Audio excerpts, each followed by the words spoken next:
for it, the value of the money goes down and poor people pay higher prices. That is a tax. It's a transfer of wealth from the poor and the middle class to Wall Street. Wall Street's doing quite well, but the inflation tax is eating away at the middle class of this country.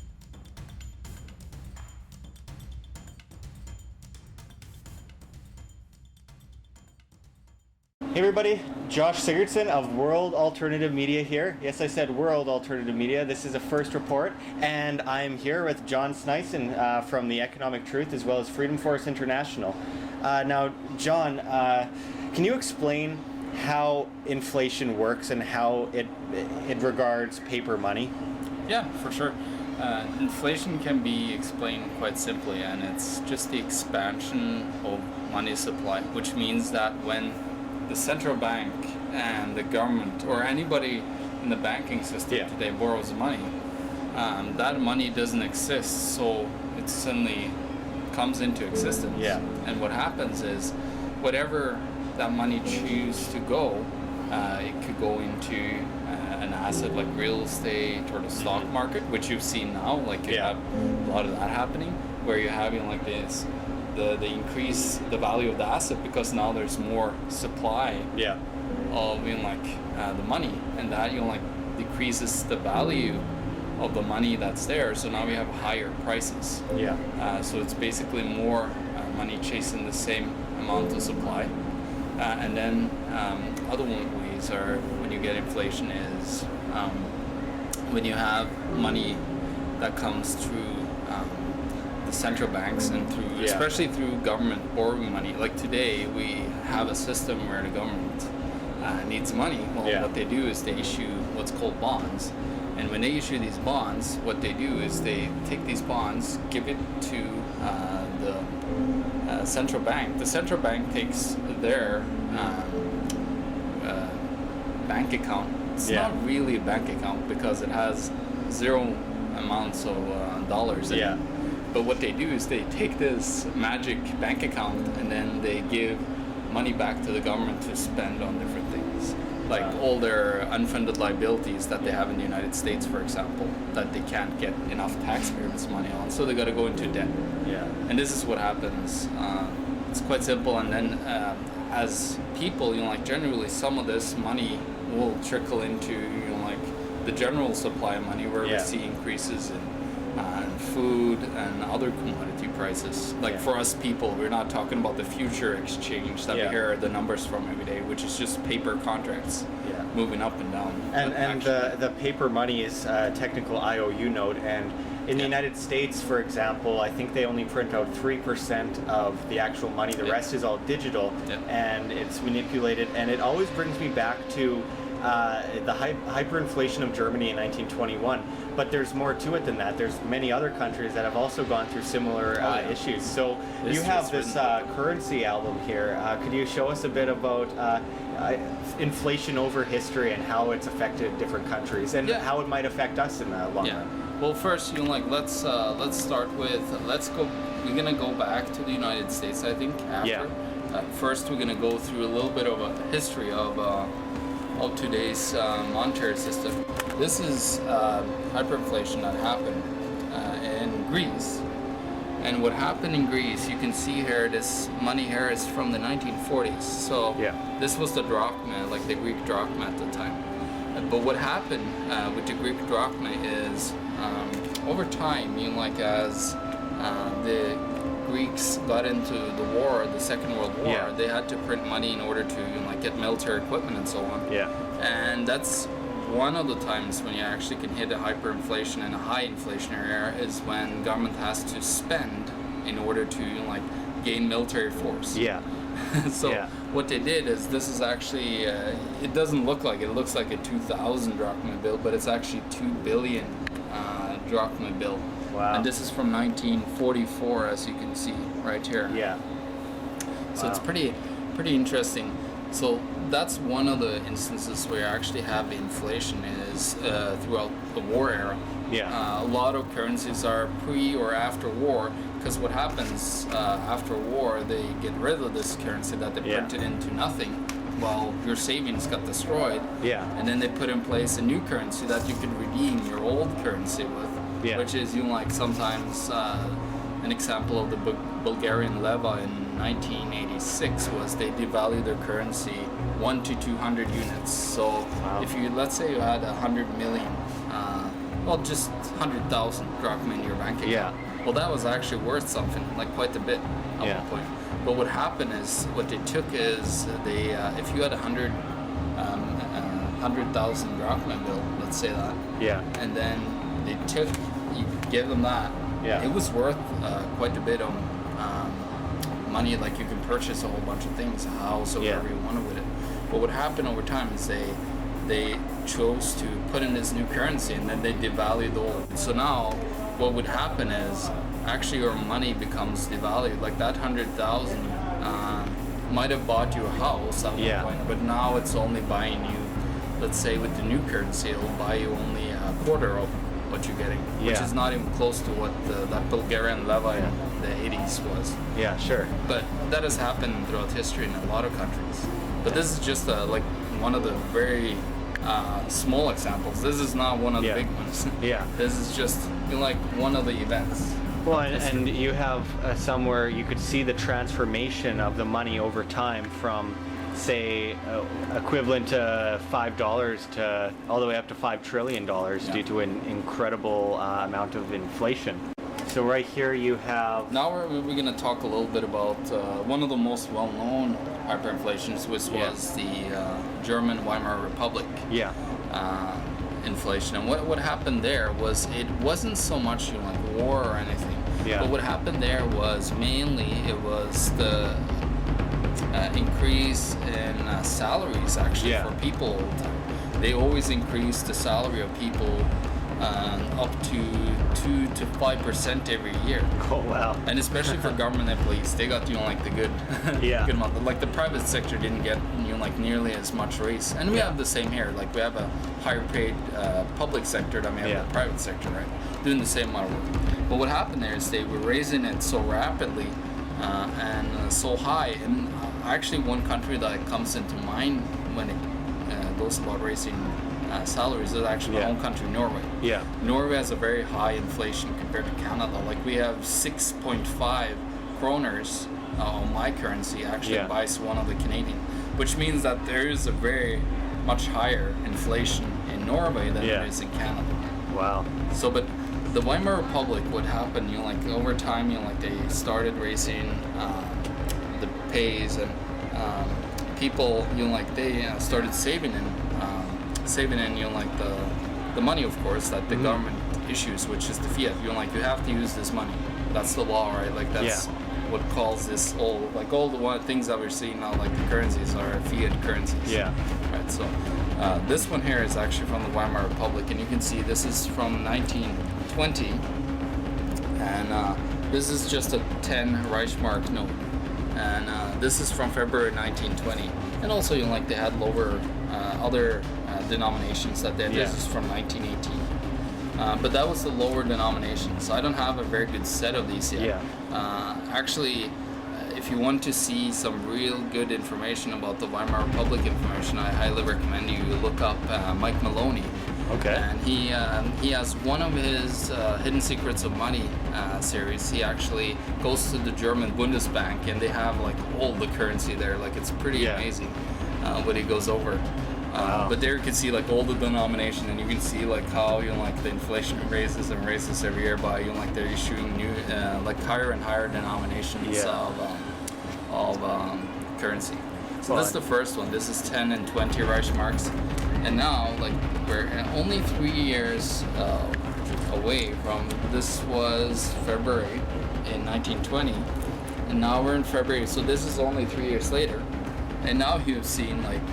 What will happen here is you're up in a million mark note here. And this million mark note, it's what happened now is like they started spending a lot, and the government also like they started to put in place a lot of welfare systems, which socialist governments and collectivist governments are very well known to do. And what happens is, well, you gotta have more money to pay for that. So then you get into too much of that debt. Well, the problem is now you got to issue more and more, and you can't get enough from your taxpayers. So that's the problem when the government has to do that. They have to go out and borrow money, and then they get in trouble because now they have to borrow money faster and faster. Yeah. And of course, John Maynard Keynes wasn't there to tell them about that. But he would say, just print more debt, and then you can pay off that massive amounts of new debt that you got, and pay off the old debt. But and of course, John Maynard Keynes is probably one of the biggest influences to this day in world economics, he's along the with main Marx. guy. That's we can see that if you look at numbers in the economy. And most of the governments today, I think it's only 26 countries in the world right now that are not doing deficit spending, which means that the governments are spending more that they get in income, which is our taxes and fees. Well, I'll show you actually before we're done with the Weimar Republic. I want to show you a couple more things, a couple of warnings. Like first of all, this is now 100 million mark, so this is similar to the 10 Reich mark that we have here. Yeah. But what happens is they just put more and more zeros after, and I'll show you that with actually other currencies, how they took the whole series of currencies and then they just issue a whole new series of currencies with just more zeros on it, but they bought the exact same thing. Yeah. So now you were severely devalued. This one here, I'll show you. This is kind of the death of the Weimar Republic, and this is only it's not too long. It went from February to September. And now this is only 5 months, and suddenly you went from million marks to this is a 5 billion Reich mark, and this is the one that if you try to look a little bit and search up Weimar Republic hyperinflation, you'll see people have stacks of these and burning them and kids playing around with them. These were worthless. You could people had to have wheelbarrows full of them in order to go and buy stuff at the store. These are the bills that we saw in those famous pictures of the street workers basically sweeping them into the gutter. Exactly. And they were so worthless that this is one of the few currencies in the world that doesn't have a back because the ink on the front costs more, was more valuable than they couldn't print it on both sides because it would be way too much money. After the Weimar, this is I always like to give people warnings about what can happen at the end of a hyperinflationary era. First of all, if you have any savings in any form of your national currency that goes into hyperinflation or high inflation, well, that means that now you're likely to lose most of your wealth that you built up if you saved in that currency. Looking at this here, this is just a warning, and what happened here, people were desperate, they lost everything, right? The government promised too much, paid them too much, and printed too much money, so now their savings were totally eradicated. People that held gold would probably been a better place, but a much better place, most of the people didn't because they believed in the national currency, which we do today in the same kind of fashion. We always forget history.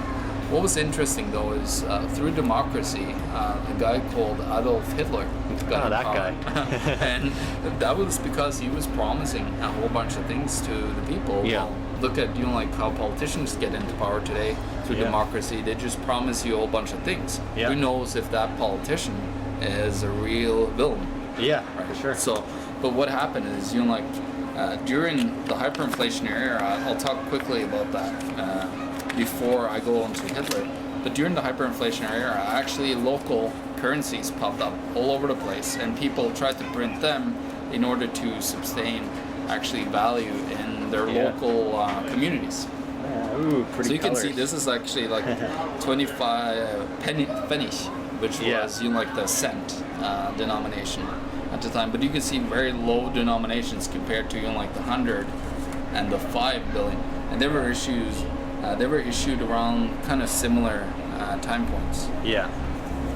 All right. Wow. But Hitler came into power, and of course, what Hitler did is he did exactly the same thing as anybody that starts up a new country. Well, you gotta have your own currency. So Hitler created his own Nazi currency at the Well, time. and let's not forget that Hitler largely came to power due to the anarchy that was happening in the country after the hyperinflation, Yeah. because of course the government was practically overthrown. There was like a civil war for quite a few years, and then you had the Communist and the National Socialist Party running against each other, and of course the United States and other countries abroad liked Hitler over the communists. They Yeah. didn't want the communists, so they funded Hitler, and then well, we know what happened next. Oh, for sure we do, and you know, like the rest of the story, especially for like me living in Europe, I heard a lot of horrific stories from that are from, you know, like my ancestors. So Yeah, that's what happens usually though after, you know, like a big crash. Yeah. Either you get libertarians in place, which, you know, like believe in free markets and for people's freedom, or you get the total opposite, which is the collectivists, and they, you know, like want to get in power and control. So let me go into a couple of famous. This is like real hyperinflationary event, and they're very famous because they were very destructive. And actually, Yugoslavia is one of them. Yugoslavia, you know, like you guys are probably familiar with Yugoslavia and what happened with the Yugoslavian War, and how, you know, like they broke up into, now I think there's 7 countries in the former Yugoslavian Republic. But what happened is, you know, like the country, you know, like started to get into problems with, you know, like spending too much and so on. They didn't have a hyperinflationary currency, but what they did is, you know, like they needed to start to acquire money in order to, you know, like get into power, like the Serbs. And they wanted to get in power, so what they had to do is issue currency. And what they did is, you know, like they started to issue currency, and this happens pretty fast. We got actually the dates here. So this is 94. I don't have the initial series here, but you can see right here, you can see when it's actually issued. This currency right here is issued in 1994. This one is just 1990, so it's just a part of the original currency. But this is 1994. Now we have 100. So this is just a part of, you know, like a regular issued set of currencies that they used in circulation. Now, the next time what happened is, well, they started to, you know, like move. And as I said, remember how I said how they started printing just more zeros? Well, I don't have the full set of these. I have one currency that we're going to go back to, which I'm going to show the whole full set of currencies getting issued. But here you can see now, this is actually from 1992 and 1993. So this like actually started in the, you know, like in the early 90s. That's when they really started to print the money. And Yugoslavia really started to get into turmoil, you know, like around 1993. That's when it really started to go bad. Now you got a little Tesla design there. Yeah, exactly. Nikola Tesla was from Yugoslav Republic. And he's actually on a couple of these bills. Very smart, famous guy. Now, the next set of currencies here. This is in, let's see now. Now it's getting up there. Now we're still in the millions. I'll just put in everything that's in the millions right here. So we have a 5, we have a 10, 50, no, 5 million, sorry. And then we have a 10 million, a 50 million, and then 100, and a 500. Like these were not in the whole set, like these, you can kind of see them here. Like these are the initial kind of set, and then they like just increased the zeros behind them. So like these were usually buying the same amount of stuff as these guys, the initial currency that we saw. And then, you know, like they went to these, that would continue to buy the same amount of stuff. But now, if you had in savings in your bank account, let's say you had, you know, like 5 million is a lot of money, 5 million dinar, which was the currency. Well, now you can see, like, if you had that 5 million now, well, now it's just a part of, you know, like the original set of currencies that you use in daily purchasing. To buy, you know, like bread or gas. So if you had, say, a 5 million, and that would basically buy you a loaf of bread, or like a bit more than that. I don't know the exact numbers. I'll actually know some numbers. But eventually, though, eventually it got to that point. and it gets pretty bad. Like, this is not like I still have a couple of money in my hand here, which is even crazier. But what you can see here, this is important. You know, like, look at the issuance of these currencies. 1993, 1993, 1993.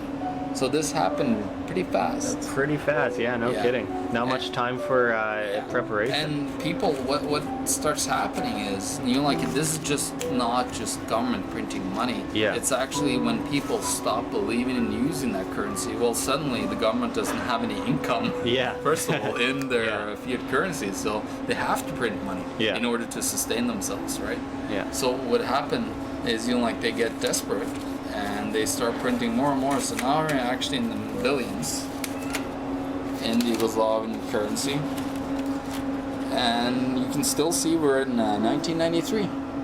Wow.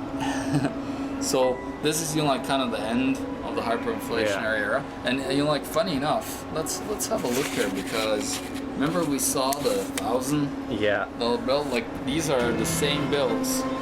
They had the same design. But now they were basically, this one here, initially this 1,000 dinara is now worthless. Yeah. And it's just issued 1 year earlier. Wow. Wow. I have to say, big red flag here, guys. Yeah, it is. And what people, you know, like, we don't see the warning signs at first, because, you know, like, we gotten pretty, the government and, you know, like, the banks have become pretty good at, you know, like, using propaganda for us to believe that, you know, like, this is actually a great medium of exchange. Yeah. This doesn't just happen overnight. It has to be a convincing act. It's all based on the faith of you and me actually believing that that's currency, so we're willing to exchange that for goods. Yeah, absolutely. It's that simple. So before we go to some of the really the craziest story of them all, the most infamous one, I'm going to show you another one from a war-torn country, and this is actually from Hungary. And in Hungary, they had the currency called pengo. Yeah. Well, in Hungary at the time, this is actually from the 30s, so it's quite earlier than the currency we'll see at the back. Yeah. But what happened also there during wartime is, you know, like, you gotta have to print money in order to be able to afford stuff. Yeah. That there's a reason why, you know, like, a lot of people go into debt to buy a nice house. Yeah. They can't really afford it, but they can use money printing, because that's literally what it is. When you get into the house, that money comes out of thin air and buys you that new house. Well, now you got to go out and pay for that house, and you got to work your ass off. But that's interesting, because the easy way is, you know, like, governments has a way easier way than you. They don't have to work hard. Yeah. They just have to either raise taxes or force you into slave labor, basically, for you to pay for their spending. Well, now this is actually 1 billion pengo, and this is in 1946. So not too long afterwards. So you can see this is the same as the Greek currency. You saw the Greek currency. The Greek currency was the same amount of time, like you can see in the 44. So, you know, like, right around, you know, like, close to the end of wartime, they, you know, like, they were spending more and more in order to be able to get to military power in order to fight the Germans. Well, they didn't have that other than, you know, like, printing money. That's their only way, you know, like, to gain wealth for the government. Now, let's go to the most interesting one, and this one didn't have anything to do with war, which was quite interesting. This is actually just to do with greed, but it was a collectivist regime, dictatorship, which were running with, which was Robert Mugabe in Zimbabwe. This is the most infamous one. This is the one that just wreaked havoc on the Zimbabwean people. And I'll tell you some stories that I, you know, like, researched and heard about, which is pretty interesting, and you get kind of a feel of where we might be going today. But here, let's have a quick look at the Zimbabwean currency. So actually here you can see this is the initial issuance of Zimbabwean currency. So this is just, you know, like, how we have in Canada, where we have, you know, like, the 5, the 10, the 20. Looks like Monopoly money with the colors. And, pretty nice Monopoly money, right? The thing is with this currency, you can see, like, now I'm just gonna show you the date of issuance. So this is 2007. Yeah. And this is when the history of Zimbabwe starts, and where if you have greed, you want to print money to become rich. Yeah. Zimbabweans will tell you, the billionaires, the many hundreds of billionaires, actually millions of billionaires in Zimbabwe will tell you a different story. But this was the initial issued currency, so we'll lay it out here. And then a little bit later, they started issuing some more currency. And now you can see they're all the way up in the thousands right now. So this is now we're at 1,000 Zim dollars. So you can see 500 is there. And now we're only 1 year later here. It's 2008. Wow. So this is actually $500,000 already. Further, into a crisis and hyperinflation, what we see is the currency again get replaced by a different set of currencies, just with more zeros behind them. Now we're in the millions. Wow. So this is we're in the same year. This is 2008 still, and we're still in the same year. So what happened? It was just continuous rapid rising because somebody thought they could just print a whole bunch of money and become wealthy. And what happened next is, well, you can kind of predict what is going to happen. So this is then we're in the millions, but then of course the government needs more money to become wealthier, so they print a whole new set of currencies. Now we can see in the billions. So here you see million, now it's become billions, but it has the same kind of flavor to it, same kind of colors, as you can see. But now it's just way higher amounts of zeros there. So they just add 3 zeros every time. And now if you had 1 million Zimbabwe dollars, then you were a very wealthy man, and you still kept them in Zimbabwean dollars. But this time, I don't think you're quite wealthy anymore, because now $1 billion would buy you a piece of bread, maybe. Like it was at, I think throughout the time, 10 billion Zimbabwean dollars actually bought you a piece of loaf in the store. But that was early hyperinflation era. And now we're actually hitting hyperinflation, like it's the last part where actually the people stopped using the currency. They started using bartering or alternate currencies. People believe that we'll see a gradual high, increase in money supply. What happens is the increase in money supply, the real big one, the real bang, is actually when people stop using it. That's when you hit hyperinflation. That's where you don't see gold. People are predicting $10,000 gold. Well, it's only going to happen when they have to call in and call quits on their current monetary system, the government. That's the only time when that happens. Or else it will stay, similar to now. It might, go up and down. It's manipulated, of course, but it's not going to go up to 10,000 or anything until we stop believing in our local currencies.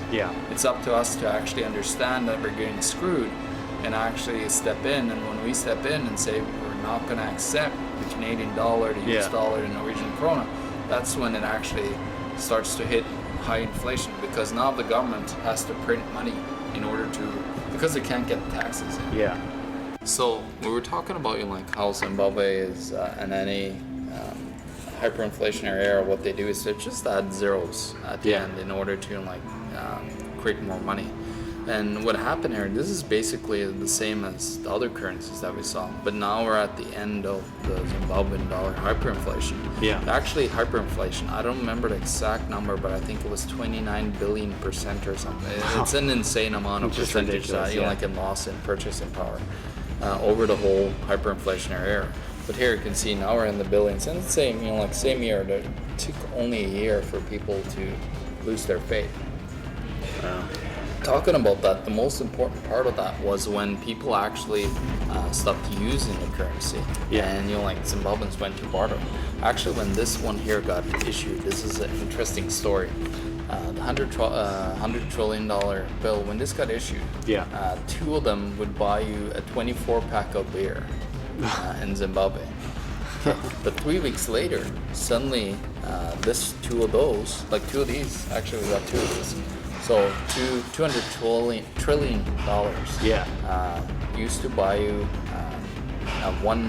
2-4 of beer. Well, 3 weeks later, it only bought you 1 beer.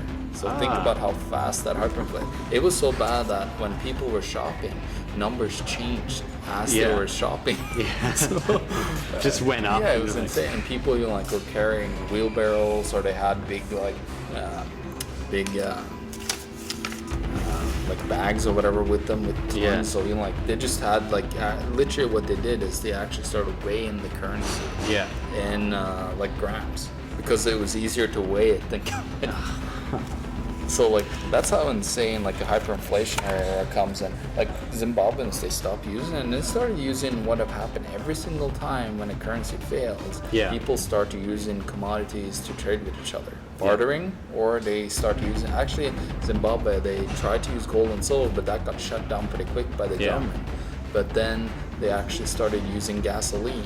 There was stories about people using actually like a couple of cans of gasoline to pay for tuition for their kids to the university. Yeah. So like that's what happens, like people stop using the currency, and that's when it just explodes into zeros. That's when you're like, the currencies just shut, because all that the currency relies on is our trust in that currency. Yeah. When we stop trusting it, finito. Yeah. That's when every currency dies. Yeah. I'll show you a couple more here. We're going to go soon to America, but before we go to the grand reserve currency of the world, I want to talk to you about two more currencies, actually. The Chinese yuan, as we have it today. You can see the Chinese yuan here. You have old one from the 1930s. It was issued in Shanghai, but this one was actually worth 20 custom gold units. And you can see this was actually a gold certificate, as we will see when I show you the American currency. So you'll see that they had, like it was actually backed by X amount of like gold in vaults. Well, today they just have like their fiat yuan, which they printed now into trillions upon trillions of renminbi. It's insane how much, like China is, like their whole market is just collapsing because they use central planning again to try to stop the market from working. Yeah. It doesn't work anytime. Like they can try as much as they want, but it will always come back to the market, and the people get to choose what happens. Yeah. Always. Yeah. So that was China. And then we'll go quickly, actually, to, since we're in Canada, we're going to talk quickly about Canada. This is actually a banknote from Canada from this is from 1954.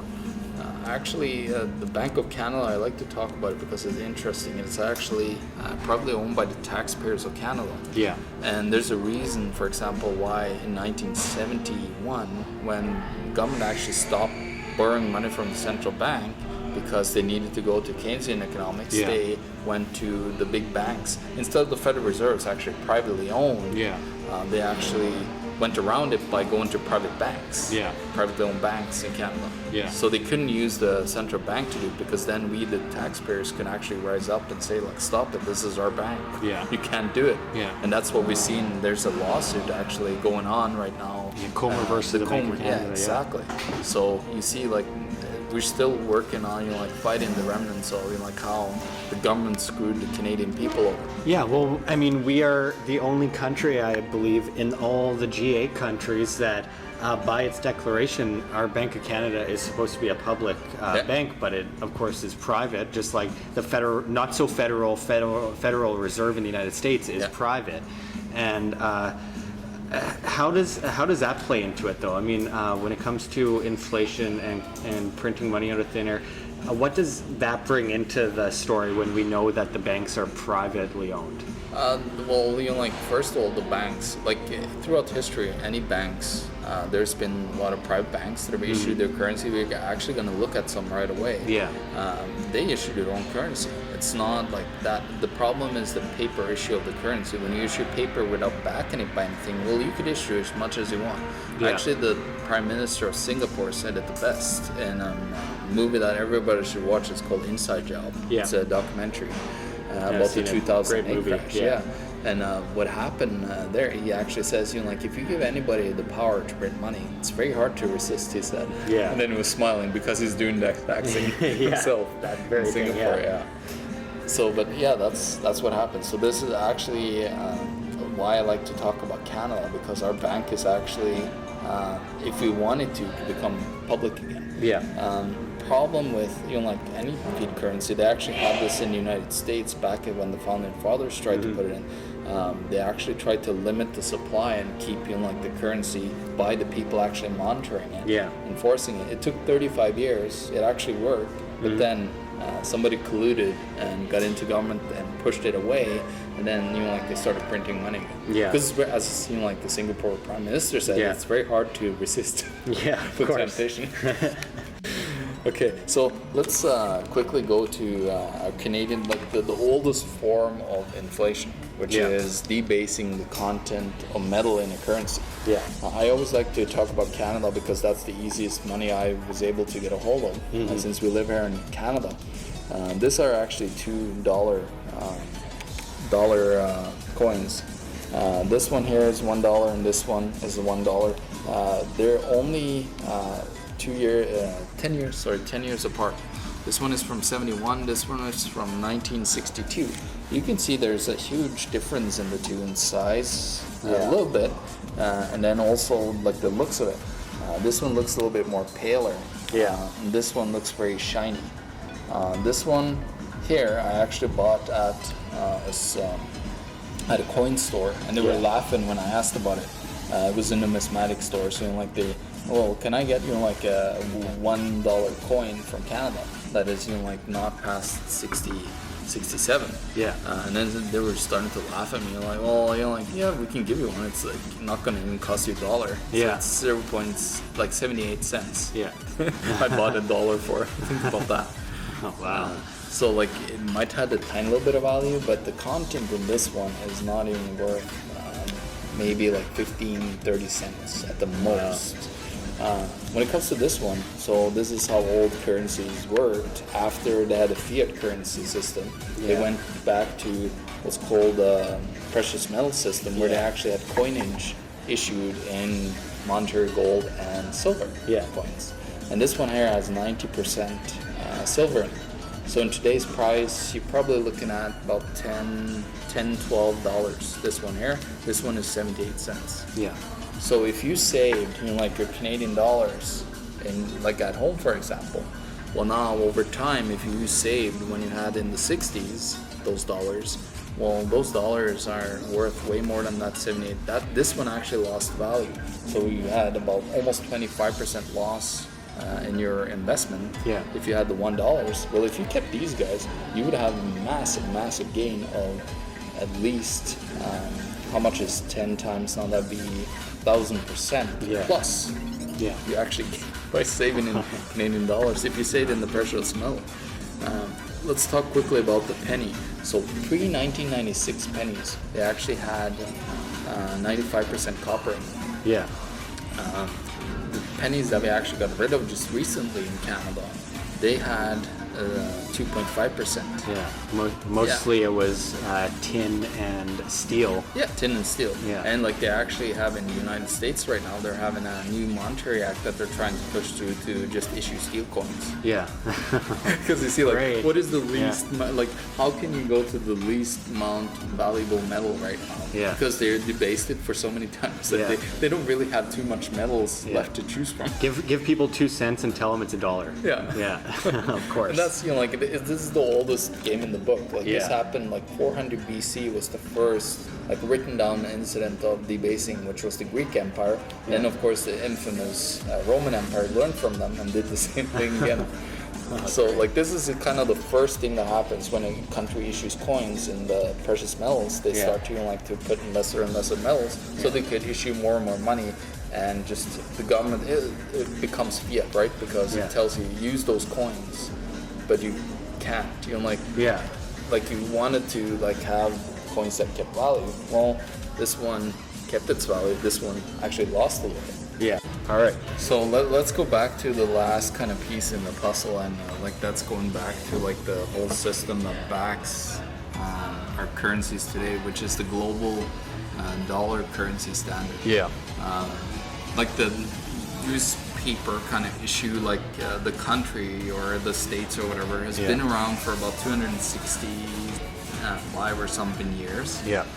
But it doesn't mean that the US dollar has been alive for that long. No. It definitely hasn't. No. It's been alive for a very short period of time compared to other currencies. Like today's, we'll get back to it, I'll show you. Yeah. But it's not been along for a very long. No, it's largely been devalued since 1913, and the fiat currency that they're under right now has been around since around 1971, right? That is very correct. Yeah.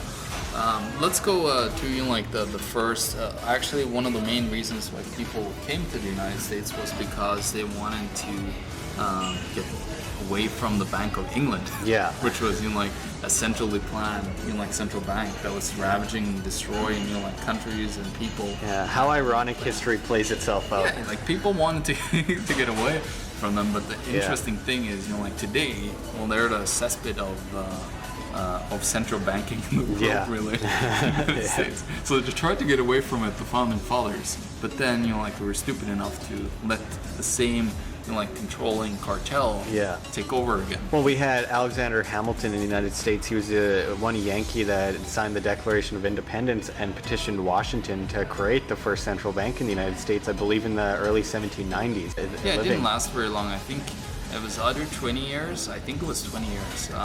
And then they had another central bank that we'll get to that lasted 40 years. Yeah, in 1812. So central banks haven't gone pretty well with the American people. They tried it, but people got pretty angry pretty fast as they destroyed their currencies. Well, interestingly enough, the first president to ever have been impeached was Andrew Jackson, and Andrew Jackson got rid of the central bank in 1833 in the United States and was soon after impeached.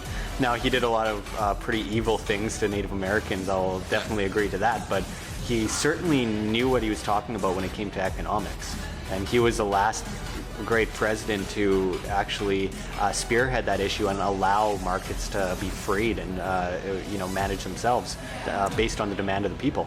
Oh, he totally was, Look at a little bit of a piece of American history. Unfortunately, these are not the real thing, because the real thing is very interesting enough. Worthless money is actually pretty valuable when it's the real thing, when it's that old. It's just of the historical value and not the monetary value anymore, right? But this is one of the first kind of currencies that were issued. This is one of the first currencies that was issued in the States. Some of the first ones, because this was going on for a while. There was different, states or whatever that issued their own currencies. This one is actually from, let's see now, Maryland. This one here was issued. In Annapolis was the city at the time. This is 1774, so they still have the empire, the British Empire still have some remnants of it, because on the currency, you'll see right here, bearer hereof received bills of exchange payable in London or gold and silver. So these were actually, you can actually go to a bank in the US at the time, and you would be able to take your gold and silver back. Wow. At the time when you have gold and silver backed currencies, what it does when government issues too much money, it's kind of an accounting mechanism. When people spend too much, when the government spend too much and there's too much currency in circulation, when people start redeeming their gold, and then the government should understand, we issued too much currency, so they have to go back, try to cut off debt, try to go back to a solid currency. This one is from 1774. Well, in 1776, the United States had their Declaration of Independence down, and then they become independent from the Brits because they wanted to get rid of the central banks. So they started issuing their own currency. This one here is actually, you can see it's a higher denomination. This is actually a lot of money. This is $20. So this is actually, they started to spend too much of it very quickly. And but this one here, you can see 1778.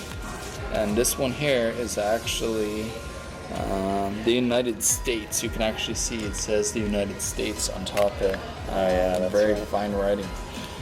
Now you can see here 20 Spanish mil dollars. So they actually used the Spanish dollar at the time, because they didn't really have their own currency. So what they did is they issued paper, but then they used actually gold and silver coins from Spain.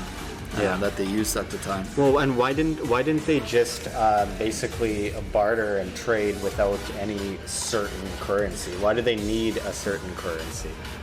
Why do you really need a certain currency? Well, you don't really need a certain currency. Yeah.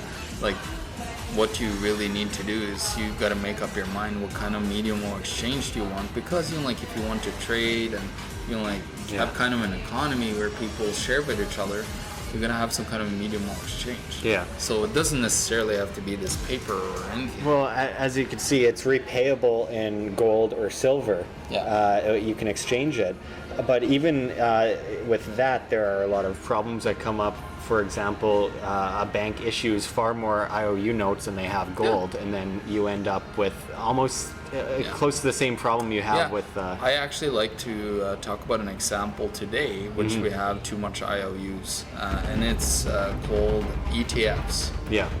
The GLD and the SLV, if you look this up and you go and look at the chart, especially gold, I look a lot at, and recently, like they used to be about 20-1, so they actually issued 20 shares, like paper, like paper dollars, and then they issued that, and then they backed it by one gold unit. So one gold unit backed 20 of them. Wow. So like if you have 20 people wanting to get their gold, only one of those guys are gonna get it. And then today, like they've gone wild, now it's 104-1. So now 104 people actually are sold one piece of gold. Yeah. They sold it 104 times. And they made profits on it. Think about the profits that you need to make. Like we probably have some silver and gold together. Well, let's go out and sell 104 times that one silver currency and give them paper issues. When you think about it, it sounds like you can make a decent amount of money. So that's why the bankers do it. Yeah.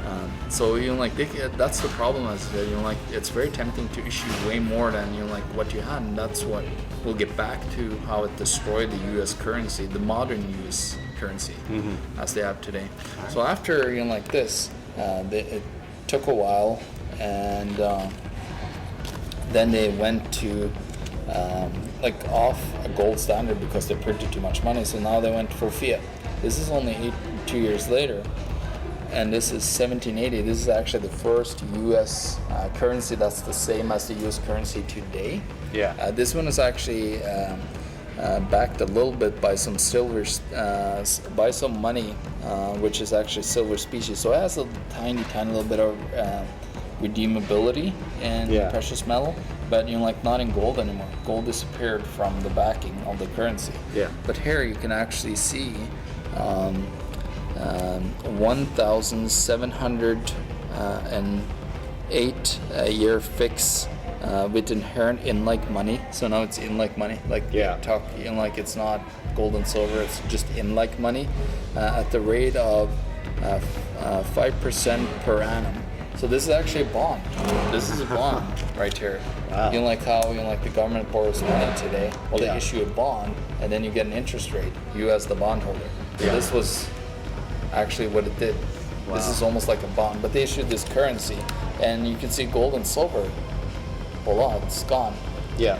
So now they they started issuing this, and this is Manhattan. So there was a lot of different states or whatever that issued it. Yeah. And I would like to maybe in a later on report we could talk about a lot more deeper, but it's a lot of history to go through in such a short period of time. Yeah, of course. But it's very interesting how they had, and some states were infamous for printing too much money. Yeah. And then it started circulating in different other states, and they didn't like it, so they didn't use those currencies. Yeah. So it's a very interesting history.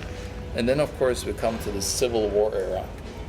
So this here is actually a real bill, and this one here is from the Treasury Department. Now, sorry, we're gonna go back here. First, before that, I totally forgot, of course, the cycle again. We go back to using gold and silver again in our currency. So this is actually backed by gold and silver. This is actually a horrible currency when you think about history, because it was the Cotton Planters Loan Association. So it's actually a private consortium, like a band. that issued the money, not a central bank, it was just a private bank. Yeah. And these are chartered by the legislature of South Carolina. Yeah, so they were chartered, but it was the private bank that issued it. And you can see there's a lot of these private. This is the private bank era where they got rid of. You can see Arkansas, Georgia. So there's a whole bunch of them. I really like to talk about this one. This one's the most interesting one because when you take a look at how is it redeemable again? Well, first of all, this is what it states: secured by a pledge of cotton at 6 cents per pound at the amount of the issue. So it's actually had a fixed price. Like how we had a gold and silver fix, as we saw here. Well, this one was fixed in cotton, so it had a fixed price in cotton. And then it says, as well as the private property of the stockholder. So what was the private property of the stockholder? The cotton planters. What was their private property? The slaves. The slaves, right? Yeah. So this is actually currency which was backed by humans. Human labor. Human slavery. Very interesting piece of history, isn't it? It is. But it was also redeemable in gold and silver. Okay. That's a good thing, I guess. that was a good thing. But it's quite interesting and insane. The history of how they actually backed human slaves by money. Think about that if we did that today. That would be very, very bad. Well, it would be pretty frowned upon, I would have to say. Yeah. So that was an interesting kind of piece of history. Now, after that, the slavery and everything. That's why I kind of like to talk about the slavery. The Civil War started. Yeah. And then, of course, I think it was George Washington. Who was it now that started up north? Abe Lincoln? Yeah. Abe Lincoln, you can see the guy himself there. So what happened was they started issuing currency because they didn't have too much money, so they had to issue currency again to buy military equipment and so on. The same story comes around. Yeah, historically, history repeats itself. Yeah, history repeats itself. So you actually look at the first talks about, remember today's current banking system is called the fractional reserve banking system. Yeah.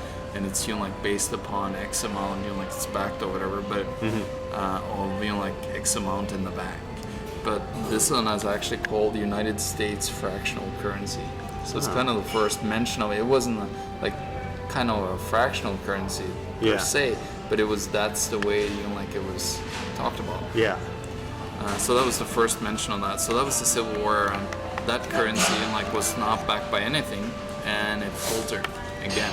Yeah. And then it was an era of gold and silver coins in the United States for a while. Yeah. But then, they found a way to, let's try to make it more convenient again, and then they put in place gold and silver certificates again.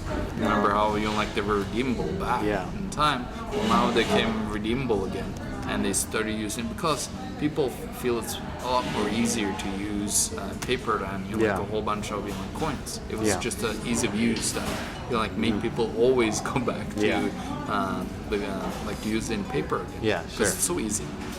And then we get tricked and we forget, how easy it is for others that control it to manipulate it to steal all your wealth. Wow. So here you have gold and silver dollars this one is from 1928. This is a copy actually of a gold certificate. So this is $500, but it was in gold payable to the bearer on demand. So you can take this in and actually get gold bars, whatever amount of gold that was.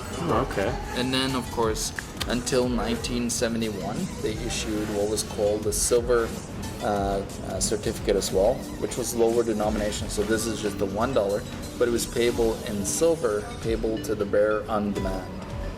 So very interesting. This is 1957 series. Yeah. And then of course, we'll talk about our last guy here. Let me just find it here. Yeah, there we go. You can see, actually, take a look at this. Can you see a difference here on these two? Very little, right? Yeah. Yeah, I'm not seeing. No, they're basically right. the big difference was, remember I showed you the silver certificate, right? Oh yeah, there's a famous Federal Reserve note, and then you got the silver. The United States of America dollar. Actually, there is attempts, and these are still in circulation, very rare. But in the United States, this is actually what what's his name, John F. Kennedy wanted to issue, which is not really like, it's not like as good as they were talking about. I remember you were talking to, I know J.Edward Griffin has talked about this, where this is actually just a debt-free kind of money. Yeah, that was under Executive Order 11110. But this is still a fiat paper money. It's still worth nothing. Like it's still monopoly. Yeah, still monopoly money, right? And then of course we went to like the Federal Reserve note, which like it went from the United States of America to the Federal Reserve. Yeah. So it's very interesting. So now like we went back to gold and silver again, and then like this bank here, as we said, it's only lasted for 40. Let's see now, how many years now are we at? We're at 42 years. Yeah. Soon in December, we're at 42 years. Yeah. And what's interesting though is like these cycles have been lasting like maybe 30, 40, 50, 60 years at the most. Like a cycle of like a bank. So the United States dollar itself, as it is today, has only been around for 42 years. So people believe, like say that it's 200 something years. Well, as we saw, there's been several central banks that have issued money out of nothing, and then like they've gone back between. And it's already been devalued by about 99%. Oh yeah, it's basically at its bare bone. And we could go through like so many charts, like throughout history. Yeah. Like there's currencies. It's over 600 almost currencies in the world that have been fiat currencies using the same system that have gone bust. Yeah. Like it's not like our first or second try. Like these are just tiny. Like it's not even 100 examples here, which is would be only a sixth of it. Like this is maybe like a fractional 0.5% of all the currencies that have gone bust. That was paper currencies. They issued too much, and then people got fed up at it. They started, like they understood that we're screwed. Like we're losing our wealth. Yeah. So they went to like gold or silver, or they went to just use any form of commodity to trade with each other, because it's always like anything real today is like this building, this house, like whatever we eat or drink, or that's actually the real thing. Like paper is just the thing that we use to get that stuff. Yeah. So the real thing is always commodities, food, water, and stuff. Like it's nothing else. Paper is not a commodity whatsoever. No. It's just fake paper, especially when the government issues it by force, which it does today. It's basically worth nothing. When we decide as a population that it's worth nothing, it becomes nothing. And it literally grows on trees. Yeah. Yeah, it does. Well, what would you say would be the free market cure for the kind of situation we're in to stop hyperinflation from hitting Canada? And how close are we in Canada to hitting hyperinflation? The thing with hyperinflation is, as we said, like it doesn't happen like over like time. Like you can have higher inflationary times and then goes back to lower inflationary times. The hyperinflation only happens when people stop using the currency, when they actually start distrusting it. Like what we see today, like we've pushed down interest rates, like we have people losing massive amounts of money in stock markets. And like people have their wealth in all of this, but the problem is they have it denominated in the Canadian dollar or the American dollar, whatever currency. The problem is when you see that like the inflation starts to rise, like people start like maybe I should like put my money into gold, because that's been it has a 5,000 year track record. As a guy called James Rickards said, like it has a like it's been around. It's like it's been fighting with paper money for a long time. And people have used it because gold is metal that like are able to keep its form and shape without like diminishing or corroding or anything. I think here in Canada, like we've massively inflated our markets by like cheap debt. Like in Canada, people said like, "Oh, we're going to see higher interest rates." I said from late 2014, I said, "No, we're going to see way lower interest rates. We're probably going to see negative interest rates before it really starts to hurt." problem today is, you know, like the bankers that sits around and governments, they're desperate. They're, you know, like junkies sitting there with money as their heroin. Yeah. Like, continuously needing more and more and more. Yeah. And then at one point, you know, like it's not going to be enough to, you know, like just have lower interest rates. You know, like they're going to start taking our money that we have saved up in our pension accounts and everything. That's what they've done in Poland. They took private pension accounts and made it government pension accounts. Yeah. And they actually used it to borrow more money for their government. And it's like that's where we're coming to. Like we're going to see that in bail-ins here in Canada. Yeah. Bail-in is, you know, like when the government, when a bank crashes, well, you know, like the bank fails. Well, what you got to understand when a bank fails, when you put your money into that bank, this money here is now the bank's money. Yeah. It's not yours anymore. You borrow that money to the bank at you know, like a minuscule interest, like 0. I don't know what it even is on debit accounts, right? It's basically 0. Yeah. And then the bank takes this money and pours it out. Canada is not really like that. Like it has a zero reserve policy, so basically the bank can choose to have nothing to back their money that they send out and borrow out, or they can, you know, like choose to have, you know, like a good solid reserve, which they don't. But when this money is in the bank, it's not even yours anymore. Like it's an IOU that you get from the bank that you have there. It's not yours until you have it physical in your hand. This is your money right here. Yeah. So I would say, like, the dangers are, you know, like, I would say, you know, like, try to, and this is my opinion, of course, you know, like, I'm not a financial advisor and so on, but in my opinion, you gotta, you know, like, try to hold commodities instead of this fiat paper, because we're nearing the end, because bankers and governments are desperate to keep their Ponzi scheme going by, you know, like, getting into debt. Like, they got, you know, like, debt junkies, as we were talking about, you know, like, it's their heroin, and people are not willing to give that up. Yeah. Because look at where we are today. What if we have to live by our means again? It's very horrible, because that's what debt does. Yeah. You know, like it allows us to go and buy nice things that we couldn't afford before. So it's a very hard way to, like, it's very hard to get out of it. But then the bankers controls everything. You know, of course they're, you know, like the ones controlling the global currency system. Yeah. And they sit there. The bankers always win. They know that, you know, like when stuff fails, well, they get their things that you borrowed back because you can't. Even if you have $1 left on your mortgage on your house, well, you still owe them that if you went bankrupt. Yeah. Right? Yeah. For sure. Well, so what do you think we should do as Canadians, or what we shouldn't do for that matter as Canadians to allow the economy to be able to fluctuate itself freely? You know, like I like hard commodities like gold and silver. Yeah. Like, and that's, you know, like what has the best track record. It's very hard to, you know, like find any currency that has better track record than that. Like there's a lot of systems out there, and this is what I do at the Economic Truth. I actually talk about, there's about 15, 20 systems, different systems you can use your time, whatever as currency.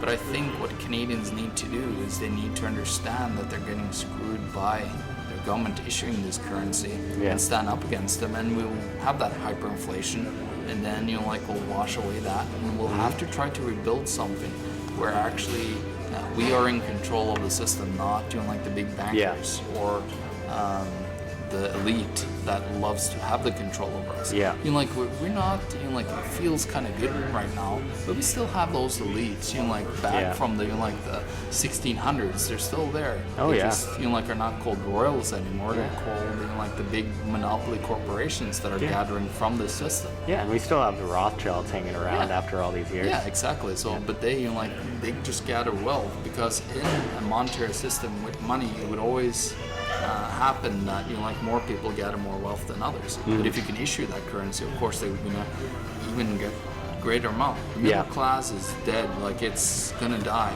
and you're just gonna end up with rich and poor. Yeah.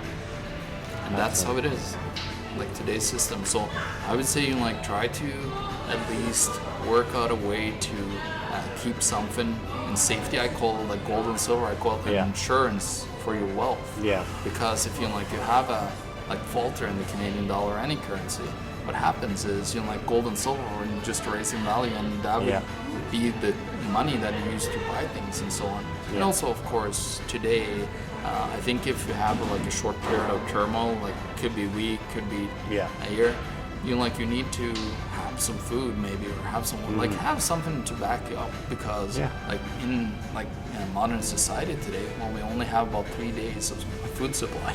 Yeah. So if it breaks down a little bit, we're in big trouble. Everything goes back to nature and the natural order of things, and when currencies collapse, we are stuck, of course, having to barter in the long run anyway. It all reverts back eventually. Yeah. So absolutely. So thank you very much for showing us all of your interesting examples of hyperinflation and inflation over time. I think it's really important for people to know about. And can you just let everybody know where they can find your work and the stuff that you do? Yeah, they can find me at theeconomictruth.org. That's my webpage. Or they could find me by searching up The Economic Truth on Facebook. You'll find me right away. It's a guy that's blind and is a business guy, so it's pretty easy to see. And then also on Twitter, I'm called True Economic. All right, absolutely. Well, thank you very much, John. And this is Josh Sigurdson signing out from World Alternative Media.